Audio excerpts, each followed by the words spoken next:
पश्चिम बंगाल की सियासत में ममता बनर्जी को एक और बड़ा झटका लगा है। टीएमसी से इस्तीफा देकर के बीजेपी का दामन थामने वाले तीनों पूर्व राज्यसभा सांसद को बीजेपी ने एक ही दिन के अंदर एक बड़ा इनाम दिया है। पार्टी में शामिल होते ही बीजेपी ने सुखेंदु शेखर रॉय, सुष्मिता देव और प्रकाश जैक बराड को बंगाल की 3 खाली हुई राज्यसभा सीटों के लिए अपना उम्मीदवार घोषित कर दिया है।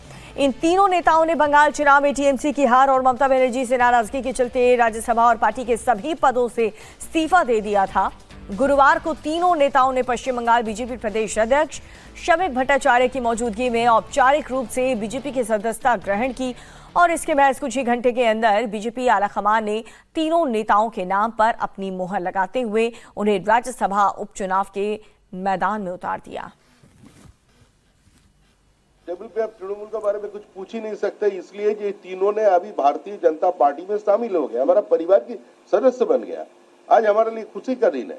और अब मैंने चुनाव का पहले भी बोला था, अगर राष्ट्र विज्ञान सही है, अगर सोशियोलॉजी में कुछ है, सोशल साइंस बोलकर कुछ चीज है, तो तृणमूल जाएगा, तृणमूल जा करके रहेगा। हम बोला था, अब याद करिए, हम लोग ऐसा नया कुछ नहीं बोल रहे हैं।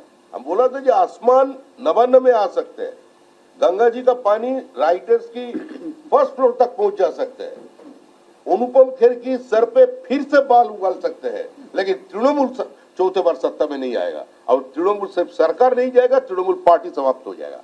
आज के दिन में तृणमूल की दरवाजे पे जनता ने ताला लगा दिया। बाचे बुचे जो ऑफिस था उसमें तृणमूल ताला लगा रहा है, ऐसे ही होने वाला था। और ममता जी बहुत कुछ बोला है, अभी जितना कम बोले उतना ही अच्छा है। और वहीं बीजेपी में शामिल होने के बाद से ममता बनर्जी के करीबी रहे सुखेंदु रॉय ने ये कहा कि आरजीकर मामले में ममता ने न्याय नहीं किया, जिसकी वजह से उन्होंने टीएमसी का साथ छोड़ दिया। शेखर राय इस वक्त हमारे साथ है, सीधा बात करेंगे। दादा, आज आप बीजेपी में ज्वाइन किए, क्या रीजन है? मैं 15 साल पापियों के साथ था, ठीक है। फिर भी उस पार्टी में रहते हुए भी जब मैंने आरजीकर कांड देखा तो मैंने सोचा कि बहुत हो चुका है, अब मुझे जुबान खोलना चाहिए, जुबान बंद नहीं रखना चाहिए। मैं बहुत कष्ट करके अपना जुबान बंद रखा था, लेकिन उस समय संसद का, हमारे देश में 800 संसद है, उनमें से मैं पुलिस कमिश्नर और वो आरजीकर का जो प्रिंसिपल था, इन दोनों को गिरफ्तार करके इन दोनों को पूछताछ किया जाए, ये मांग हमने सीबीआई के पास किया था, ट्वीट किया था। उसके बाद हमको एक दिन में दो बार लाल बाजार बुलाया गया, फिर मैंने हाई कोर्ट गया, फिर उनके साथ संधि हुआ, सब कुछ हुआ, लेकिन मेरे पास घोस्ट कॉल आता था टेलीफोन पर। हमको धमकाया जा रहा था, हमको खून किया जाएगा, मेरे परिवार के दूसरे सदस्यों को किडनैप किया जाएगा, वगैरह वगैरह। तो मैं तो अकेला हूँ, I am a one man army.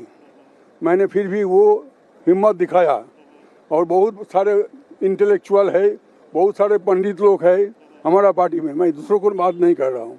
तो जो लोग बोलते हैं ना, जब हमेशा जो लोग को हमेशा टीवी पर देखते हैं सुबह से रात तक, किसी को तो हिम्मत नहीं हुआ कि ये बोलने के लिए। हम पार्टी में रहते हुए भी, पार्टी का एमपी होते हुए भी मैंने अपनी जुबान खुला था।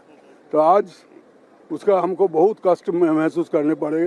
पिछले 2-3 साल मैंने आज देखा कि बंगाल की आम जनता प्रधानमंत्री नरेंद्र मोदी जी के नेतृत्व में यहाँ पे भी भाजपा की सरकार बनाना चाहते हैं, और वो बन गया। मुझे मालूम हुआ था, मैं महसूस किया था उसी समय कि ये सरकार गिरने वाला है, ये पार्टी भी उठ जाएगा। ममता बनर्जी के भविष्य तो क्या देखते हैं आप? जितना कम बताया जाए उतना ही ठीक रहेगा।